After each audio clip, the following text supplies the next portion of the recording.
Entonces vamos con nuestro próximo invitado para que nos hable en el sentido de que supuestamente entonces está planteada la ponencia de estos dos magistrados del Consejo Nacional Electoral.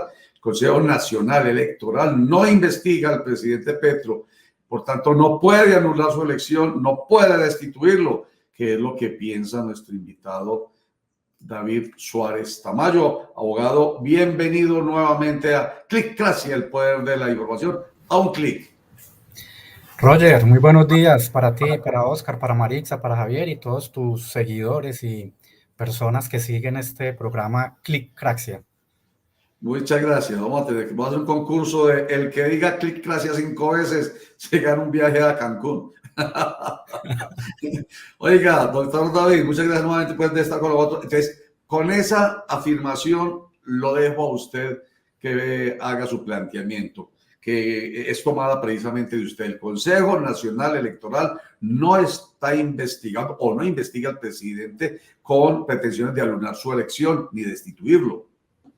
Sí, Roger, yo creo que hay que hacer varias diferencias. Yo creo que uno de los grandes problemas de los colombianos, y me incluyo, pues yo no soy suizo, es que utilizamos hay veces muy deportivamente, muy a la ligera, o pues cuando uno está en redes sociales o en conversación de cafetería, como llamamos ahí los profesores, pues en conversaciones de cafetería o de pasillo, usualmente usamos algunos términos, algunas expresiones, no con el suficiente rigor técnico, no con el suficiente rigor jurídico, simplemente para que la conversación fluya. Además, porque no todos siempre los interlocutores son abogados. Entonces, yo creo que aquí hay que hacer varias precisiones. Una que quiero advertir desde entrada, y es que me preocupa mucho que nos olvidamos del tema central. O sea, es que el tema central es lo grave. Es decir, la pregunta aquí no es quién es el competente para investigar a Petro o a la campaña o si hay competencia o no. Yo creo que la pregunta central que nos deberíamos estar haciendo los colombianos es, ¿se violaron los topes? ¿Hubo financiación ilegal de la campaña de un presidente? Es que eso verdaderamente es lo grave, ¿no es cierto? El punto grave aquí a aclarar es ese. Quería pues dejar como esa reflexión de que creo que nos hemos olvidado los medios de comunicación y los críticos y los analistas de cuál es el tema central que nos debería ocupar. Ahora bien, hay dos preguntas que son diferentes. Una pregunta es si el Consejo Nacional Electoral tiene o no competencias para investigar una campaña electoral y a sus directivos y al candidato. Esa es una pregunta. Y una pregunta distinta, como usted lo formulaba, Roger, es, ¿tendrá competencia y capacidad jurídica el Consejo Nacional Electoral para anular la elección del presidente, para destituirlo, para declarar su pérdida de investidura? Son dos preguntas totalmente distintas. Obviamente la segunda pregunta es un no. Yo creo que nadie ha dicho, yo no le he escuchado a nadie, no he escuchado la primera opinión que haya dicho que el Consejo Nacional Electoral, como consecuencia de esta investigación que está llevando, pueda declarar la pérdida de investidura o la destitución o la anulación de la elección presidencial. Eso nadie lo ha dicho, Roger, y obviamente esa respuesta creo que es clara para todo el mundo. Esa no es competencia del Consejo Electoral. Es decir, el presidente no va a dejar de ser presidente por una decisión que tome el Consejo Nacional Electoral. Para anular una elección tendría que ser el Consejo de Estado, ¿sí? Y para perder la investidura o para declarar la indignidad del cargo, sabemos claramente que es el Congreso de la República. Pero aquí estamos de frente a una simple ponencia de dos magistrados, casi queríamos que es un proyecto que tiene que ser avalado por la mayoría de la sala plena para adelantar la investigación, abrir pruebas, escuchar la defensa, escuchar los descargos de los supuestos implicados, alegatos, y después al final de todo eso tomar una decisión de si hubo gastos que no se reportaron, o si hubo financiación ilegal, o si hubo violación de topes. Y en ese momento, Roger, que eso puede ser dentro de 8 meses, un año, año y medio, porque si hay algo que caracteriza al Consejo Electoral no es la agilidad. Si se llegara a la conclusión, no sabemos si se llegue o no, si se llegara a la conclusión, puede que digan que no, de que se violó algún tope o algún problema y se considere, pues se daría traslado, en el caso del presidente, a la comisión de acusaciones, donde podría haber o un juicio por indignidad, si se trata simplemente de una falta administrativa disciplinaria, o si se llega a configurar un delito, porque la violación de topes y financiación ilegal también puede ser un delito, pues pasaría a la Cámara, a la plenaria del Senado, y si se superan todos esos escollos, llegaría a un juicio penal ante la Corte Suprema de Justicia. En esos dos eventos, Roger, yo te digo pues desde ya, llegando al extremo de que el Consejo Electoral siga para adelante, aprueben el pliego de cargos, consideren que si hubo una irregularidad, vaya al Congreso, para que eso llegue a la Corte Suprema de Justicia, para un juicio penal al presidente, o para que se llegue a un juicio de indignidad, te aseguro, Roger, que eso no pasa antes de 2 años.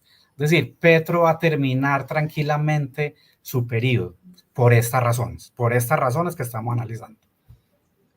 David, entonces, ¿cuál es el fin que tiene el presidente al armar pues todo este escándalo y toda esta bulla, y que un golpe de Estado, que el golpe blando, que llamar a las movilizaciones al pueblo porque el pueblo fue el quien lo eligió y que es el que tiene que decidir, pues cuando realmente apenas esto es una ponencia, como tú nos dices, y pues y como sabemos también que el CNE no tiene ninguna incidencia pues para destituir un presidente o para dar una orden o para empezar ni siquiera una investigación, él tiene que compulsar copias a otras instancias que son las encargadas de hacer eso. Entonces, ¿qué es lo que hay detrás de todo esto, de crear semejante tensión? Porque él está ya llamando al pueblo, llamando a la fuerza del pueblo para que, por lo que está sucediendo, cuando realmente lo que hay detrás es otra cosa completamente distinta que no tiene las implicaciones que él quiere darle. Sí, Marixa, con los buenos días. Mira, creo que lo hemos dicho varias veces, Petro sigue siendo candidato, Petro sigue en campaña, Petro es un militante permanente, es un activista, y Petro es populista e incendiario, ¿sí?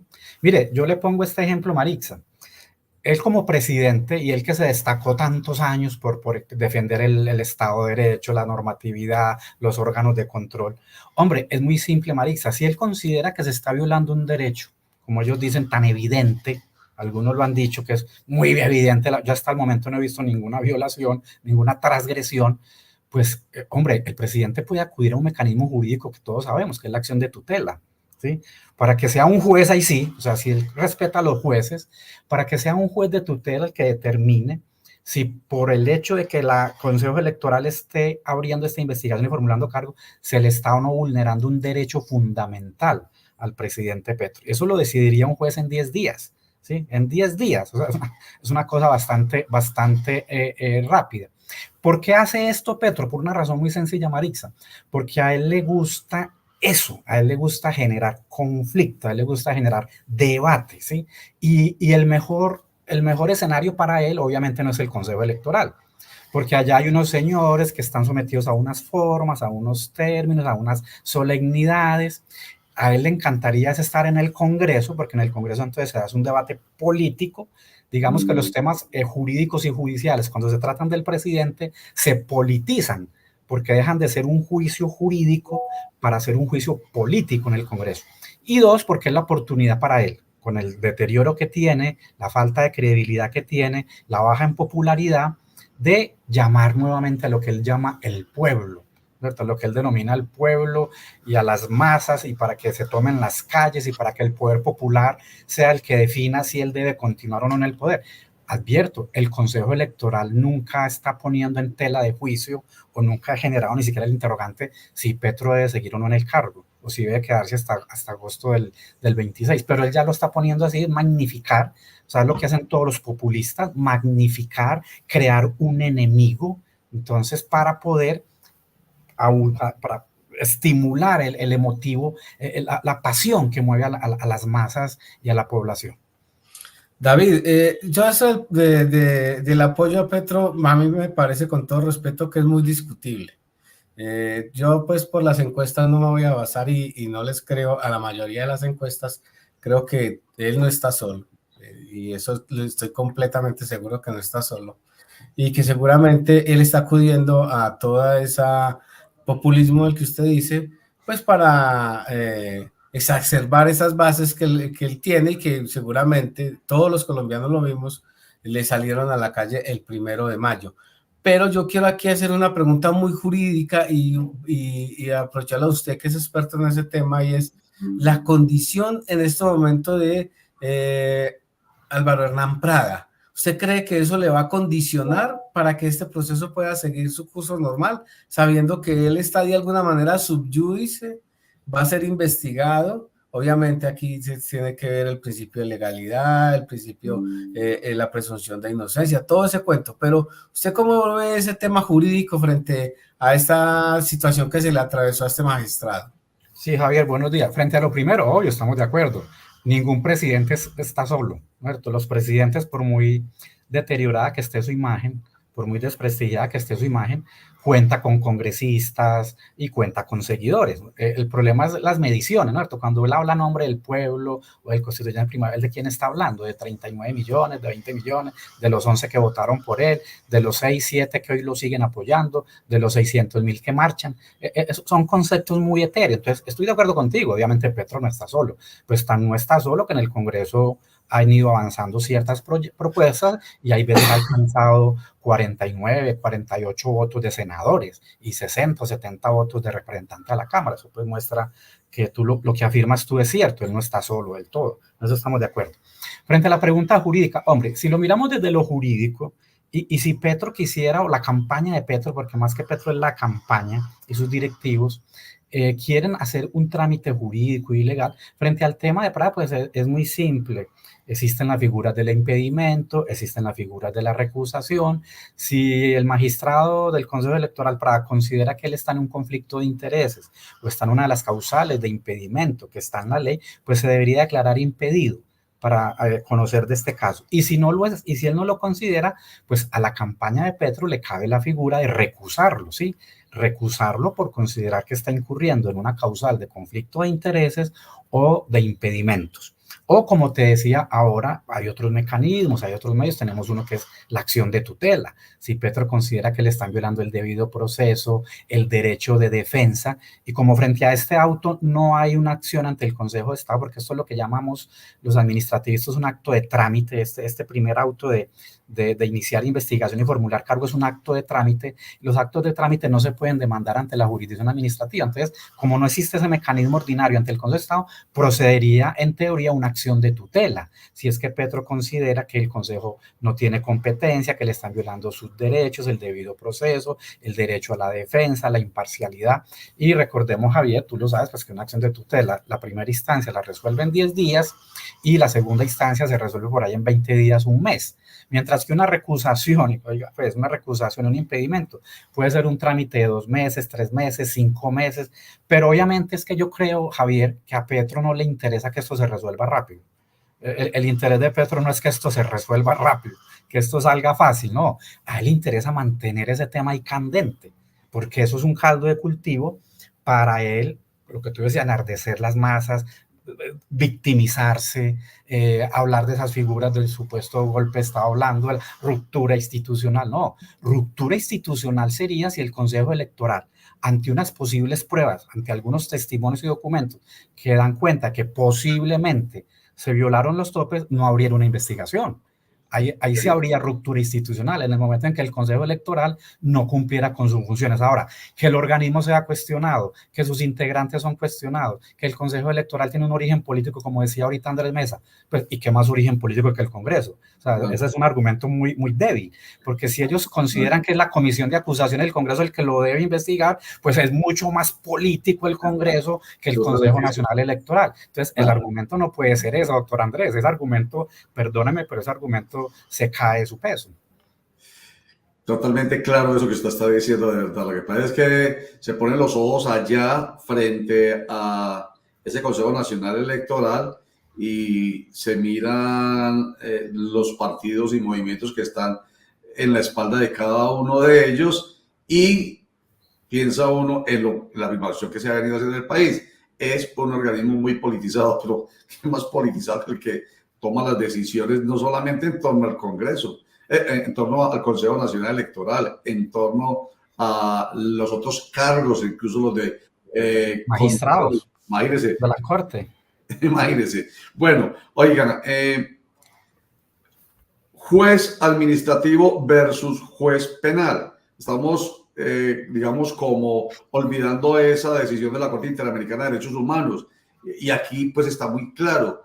Aquí no es el Consejo Nacional Electoral un juez penal que sea el que le pueda quitar, permítanme la expresión, la decisión al pueblo, 11 millones de personas, de haber decidido, ese es nuestro presidente. Pues eso es así como tan sencillo como eso. Aquí este Consejo Nacional Electoral no tiene ese nivel como para decir, para preocupar, mejor dicho, a la gente e incluso al mismo presidente, que es lo llamativo. Ahí es cuando le damos la razón a usted. A él le encanta mover más bien todo el debate, porque si alguien tiene en claro él, como exalcalde de Bogotá, que precisamente fue protagonista de este tipo de decisiones, alguien tiene en claro, lo tienen claro, es él. No puede el Consejo Nacional Electoral jamás destituirlo. Exacto, Roger. Es más, le voy a poner una hipótesis, Roger. Supongamos que el Consejo Electoral, y como te advertí ahora, después de 8 meses, 10 meses que puede durar eso, concluya ya, decisión final, de que sí se violaron los topes, de que la campaña de Petro sí violó los topes, y eso se vaya para la comisión de acusación en el Congreso. Eso no vincula al Congreso, es decir, el hecho de que el Consejo Electoral considere que se violaron los topes, eso no condiciona o eso no obliga o vincula a la comisión de acusación a que acuse al presidente o que pase a las instancias siguientes, plenaria de Cámara, plenaria de Senado, y llegue al Senado, a la Corte.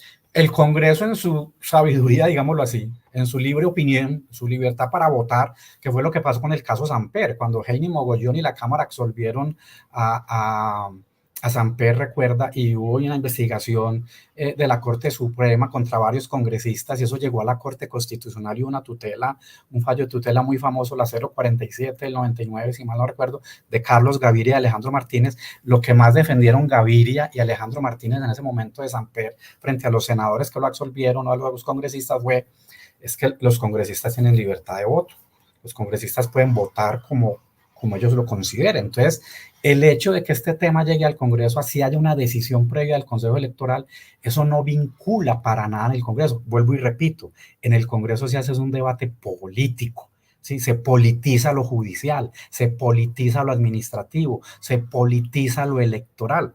Ahorita decían algunos, no, es que el Consejo Electoral es un simple organismo administrativo. No, no es un simple organismo. En Colombia, además de la función legislativa, judicial y administrativa, desde la Constitución del 91 hay 2 funciones apartes, autónomas, que son las de control, que es la que ejercen procuradurías, contralorías, personerías, y la función electoral, que es la que cumplen registraduría y Consejo Nacional Electoral, ¿cierto? Pero más allá de si es una función electoral, autónoma, administrativa, no nos preocupemos por ese debate. ¿Por qué? Porque cuando eso llegue al Congreso, ¿sí? Así fuera judicial, cuando eso llega al Congreso, inmediatamente eso asume un carácter eminentemente político, ¿sí? Se politiza, que fue lo que logró Samper en su momento. Samper en su momento logró que un tema jurídico, que un tema judicial se politizara. Entonces, mientras a Fernando Botero como ministro, o en el caso de Petro, a Roa como presidente de campaña, o algunos otros directivos de campaña, los van a judicializar muy seguramente, van a terminar rapidito en fiscalía, al presidente no. El presidente colombiano, Roger, está muy protegido, está muy blindado. O sea, si es que esto le está preocupando a los petristas, les mando un mensaje. Tumbar un presidente en Colombia por vías legales, por vías procedimentales, es muy difícil, es supremamente difícil. El presidente colombiano está muy blindado, muy protegido por la Constitución, por el fuero que se le da en materia penal o en materia disciplinaria o de indignidad frente al Congreso de la República. Y usted sabe, Roger, que en el Congreso son otros movimientos los que se hacen, son otras fichas las que se mueven y no son las fichas jurídicas, ni la probatoria, ni la procedimental. Doctor David Suárez Tamayo, abogado especialista en Derecho Público. Veamos aquí qué piensan nuestros internautas. El presidente, dice Marta Sánchez, el presidente de la República no está solo, el pueblo lo acompaña siempre. Están asustados y ustedes con la entrevista. Bueno, gracias, Marta. Eso es lo bonito de Clicracia, Roger, que todo tipo de opiniones. Por supuesto, y aquí decimos, opinen, lo que quieran, todo lo leemos, así sea en contra de nosotros, eso sí, con respeto, con absolutamente respeto. Entonces, cada quien piensa y dice lo que piensa. Bueno, Damaris Hernández, palabras más, palabras menos, nos tocó tragarnos esta trampa, me imagino, más del presidente a los colombianos. David Suárez. No, yo creo que para la que hace ese comentario, no, fíjese que el solo hecho de que estemos discutiendo este tema, el solo hecho de que el tema esté sobre la mesa, el solo hecho de que exista esa ponencia del Consejo Electoral, el solo hecho de que exista la posibilidad de que al presidente le inicien un proceso en la comisión de acusaciones, eso ya muestra que no es que un presidente, un candidato pueda hacer cualquier tipo de trampa. Yo lo que he dicho yo es que está muy protegido, es decir, que no es fácil tumbar a un presidente mediante mecanismos jurídicos, mediante mecanismos legales, pero no quiere decir que es que nos tengamos que tragar todas las trampas, no, porque precisamente para eso están los medios de comunicación, para eso están las redes sociales, para eso está la opinión pública, para eso está el castigo social, el castigo electoral.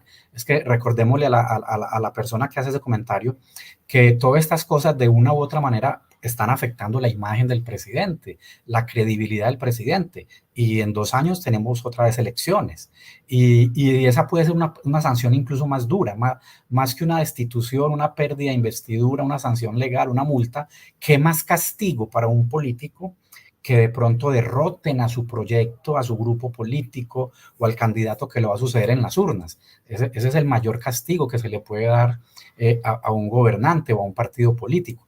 Entonces no es que nos tengamos que tragar ese sapo, no, es que eso dice la Constitución, es que nuestro ordenamiento jurídico está diseñado así y no para Petro. Así estaba para Uribe, así estaba para Santos, así estaba para Duque, en su momento estaba así para Samper. Entonces no es que hoy haya una protección especial para Petro, eso debe quedar claro, Roger, no es porque sea Petro.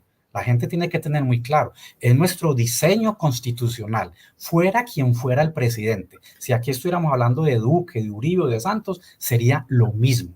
El análisis de que los presidentes son muy protegidos es así. ¿Por qué? Porque somos un sistema presidencialista.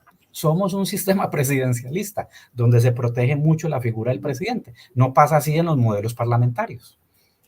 David, usted habla de un tema muy importante. Si con todo los elementos probatorios que se presentaron en su momento, en el famoso caso proceso 8000, el presidente Samper pudo terminar su mandato, pues va a ser muy difícil que otro presidente pueda llegar a las instancias a las que usted acude, que creo que nunca ha pasado con esta Constitución, por lo menos pasar de la comisión de acusaciones y de la plenaria de la Cámara de Representantes. Recordemos aquella famosa ponencia del magistrado, del representante investigador, el famoso doctor Mogollón. Pero bueno, yo lo que quiero es un poco, ¿qué va a pasar, digamos, con la gobernabilidad, con el gobierno? ¿Se va a desenfocar? ¿Esto le va a quitar, va a ser un elemento distractor? ¿O todo lo contrario va a servir para, como usted dice, de alguna manera pescar en río revuelto? ¿Cómo ve usted el panorama político? Mire, para Petro es una cosa como de doble cara, ¿no es cierto?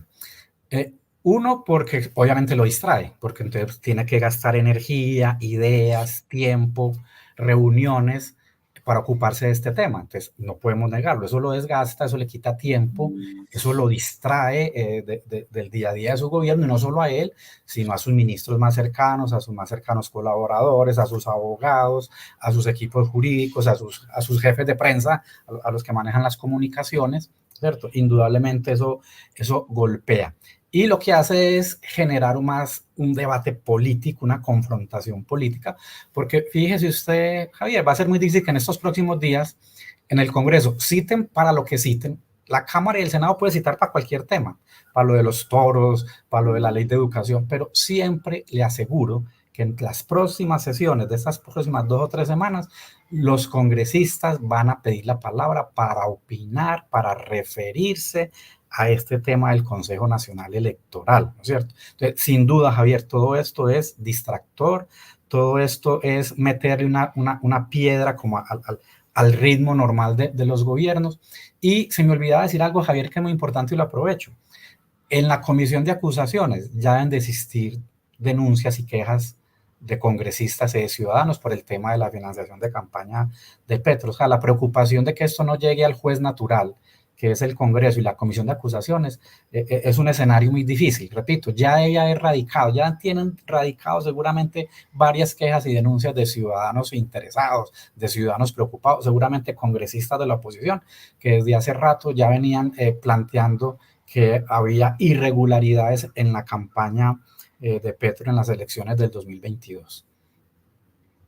Último comentario que le pedimos a usted hacer, doctor David Suárez, abogado experto en derecho público, la decisión que toma la Corte Constitucional de tumbar la creación del Ministerio de la Igualdad del presidente Gustavo Petro, una demanda que interpuso la oposición en cabeza de María Fernanda Cabal, de Paloma Valencia, de Miguel Uribe, que son así, pues digamos, guerreros firmes de la oposición, y lo lograron. Dijeron que no se estaba teniendo en cuenta la implementación del presupuesto para la creación de este ministerio y porque se creó la ley supuestamente sin que se hubiese presentado quórum. Entonces, ¿cuál es su comentario al respecto?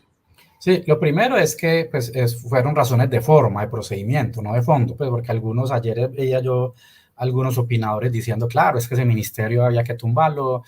No, fue por vicios de forma, sí, fue por vicios de procedimiento.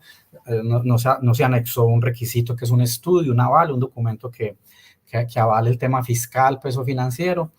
Y hay que advertir que no es que el ministerio se haya acabado ya, o que ya mañana la doctora Francia ya no sea ministra, o que el ministerio desaparezca, porque la Corte usa una figura que a mí me gusta, pero para términos más reducidos, Roger, y es los fallos con efectos diferidos. Es decir, la Corte en ocasiones dice, mire, esta norma es inconstitucional, esta norma viola la Constitución, pero tumbarla ya, hacerle producir efectos ya al fallo, sería mucho más perjudicial, generaría más caos, desorden. Entonces, en ocasiones la Corte dice, esta norma es inconstitucional, pero vamos a dejar que siga vigente un determinado periodo de tiempo mientras el gobierno o el Congreso se adecúa. Es más, hay veces exhorta, hay veces la Corte dice, vea, esta norma está vigente, pero le damos un año o 18 meses al Congreso para que tramite de nuevo la ley y lo haga de manera correcta. A mí no me gusta la figura diferida es cuando es tan amplia. Hombre, le dieron efectos diferidos hasta junio del 2026, es decir, 2 años y un mes.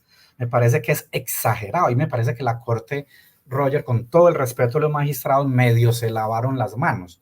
Es decir, dejan contentos a los demandantes y a quienes afirmaban que había habido vicios, y entonces la Corte muy rigurosamente dice, vea, esto es inconstitucional, pero le vamos a dar una vida, le vamos a dar unas horas extras, sí, le vamos a dar unas horas extras a ese ministerio hasta junio del 2026. ¿Cuál es la señal, Roger? Que el presidente Petro, Francia Márquez, podrían volver al Congreso y tienen 2 años para volver a tramitar una ley creando nuevamente el Ministerio de la Igualdad, de modo que cuando lleguemos a junio del 2026, de pronto ya ese tema esté solucionado. O podrían hacerle el daño al nuevo gobierno, porque si no tramitan una nueva ley, Roger, y dejan simplemente, aprovechemos los 2 años que nos dio la Corte, puede pasar una cosa más grave, Roger, y es que lleguemos a junio del 2026, en ese momento sí, tiene que desaparecer el ministerio, toda esa logística, todo el personal que hay allí, todos los programas, las políticas, y si no reemplazaron ese ministerio, si no volvieron a tramitar la ley, a partir de julio, agosto del 2026, va a quedar un montón de personas en el aire, oficinas, logística, como te digo, programas en ejecución, y el presidente nuevo va a llegar el 7 de agosto sin Ministerio de la Igualdad, sin ministerio, y con un montón de programas, políticas, insisto, oficinas, computadores, vehículos, y lo más importante, recurso humano, personal, que ya quedaron sin peso, sin piso jurídico. Entonces, a Petro le hicieron casi que un favor, yo diría, porque Petro puede decir, vea, fue la Corte, yo quería mucho el tema de la igualdad, pero vea, la Corte dijo que no, pero va a tener 2 años para que Francia siga en su cargo de ministra y puedan seguir ejecutando, que recuerden que una de las críticas que se le ha hecho a este ministerio por estos días es que tiene una muy baja ejecución. Ahí le dieron 2 añitos extras. Vea usted qué bien. Oiga, doctor David Suárez, no lo voy a despedir sin que vea este video que yo sé que a usted le va a llamar mucho la atención como me llama a mí la atención y les va a llamar la atención con la absoluta seguridad a nuestros internautas. Carlos Gaviria Díaz más vigente hoy que nunca.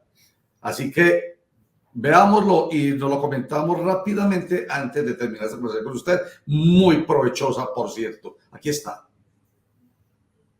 Fui vicerrector general de la universidad.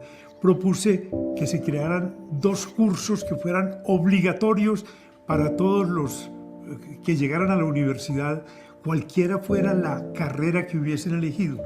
Y esos cursos eran uno, filosofía moral, y otro, filosofía política.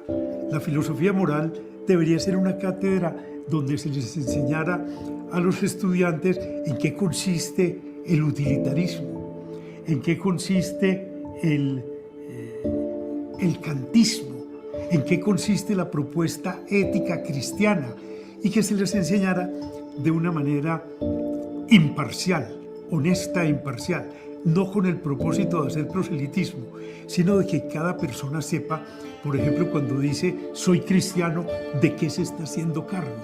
Porque nosotros decimos que Colombia es una comunidad cristiana y resulta que en una comunidad cristiana no pueden suceder las atrocidades que ocurren en Colombia. De manera que esa cátedra sería fundamental. Y otra cátedra que sería también obligatoria para todos los estudiantes sería esta, la filosofía política, donde se les enseñara a los estudiantes en qué consiste el liberalismo, en qué consiste el conservadurismo, en qué consiste la socialdemocracia, en qué consiste el socialismo, en qué consiste el comunismo, para que toda persona tuviera la posibilidad de tomar una ubicación en alguna de esas vertientes, pero una ubicación consciente. Entre nosotros eso no existe. Doctor. No, pues nada que decir de mi maestro. Ayer hubiera cumplido 87 años, Roger. Él nació el 8 de mayo y ayer estaría cumpliendo 87 años. Y yo nunca me canso, Roger, de insistir. Mucha gente le tocó conocer al Gaviria político, al Gaviria senador, a otros más viejitos les tocó conocer al Gaviria magistrado y lo leen en sus sentencias. Pero a mí que me tocó conocer esos dos, pero me tocó conocer el Gaviria profesor, el Gaviria profesor de aula de clase o el Gaviria conferencista, siempre lo he dicho, Roger, me quedo con ese Gaviria. Yo me quedo con el Carlos Gaviria profesor, me quedo con el Carlos Gaviria conferencista antes que el Gaviria magistrado, el Gaviria senador o el Gaviria político. Era un maestro de maestros. Yo le cuento una anécdota en clase, me acuerdo, introducción al derecho. Roger, no se sentía el zumbido de una mosca, o sea, hay de aquel que osara pasar la página del cuaderno con mucho ruido. Gaviria inmediatamente se cogía la barba o se cogía así el pelo ante la más mínima movimiento. Era impresionante el respeto que se le tenía a Carlos Gaviria en el aula de clase.